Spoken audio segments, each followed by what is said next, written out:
Қоғамның жүретін жыр перзенті. Ол небәрі 30 жылдағы кешкен тұлға. Ол бас аяғы 10 жылдай ғана жыр жазған ақын. Қарақалпақстанда туып, Қазақстанға деген сағынышын жырларымен жеткізген ақын. Ол бізді сағынса, біз оны сағынамыз. Ол кім? Бүгінгі сабақ кімге, қай шығармаға арналады деп ойлайсыңдар? Төлеген Айбергеновтың «Сағыныш» өлеңіне арналады деп ойлаймыз, балалар, тамаша. Шында да балалар, неге? Төлеген Айбергенов. Алда қазақ даласы, ару қызын гүл басқан. Артта арал жағасы әміменен сырласқан деп ақын өзінің «Сағыныш» деген өлеңінде айтқанындай балалар.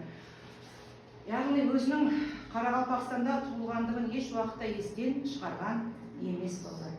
Өзінің туған жеріне табан тірегеннен кейін де Қазақстан мені қалай қарсы алар екен, өзінің дарындылары, өзінің таланттылары көп ел ғой деп уайым шеккені де бар. Абзал жар, ару ағзалдар, ағзалдар, аппақ вокзалдар, тілеулес жерге аттандым, тілеңдер маған ақ жолдар дейді осы өлеңінде. Түп-түгел құбыламды түстік етіп, туған жер, мен сен алған құс түлетіп, дүние қандай жақсы ет табаныңа, тұрғаны өз топырағынан ыстық өтіп дейді. Орындыққа не керек? Орындыққа?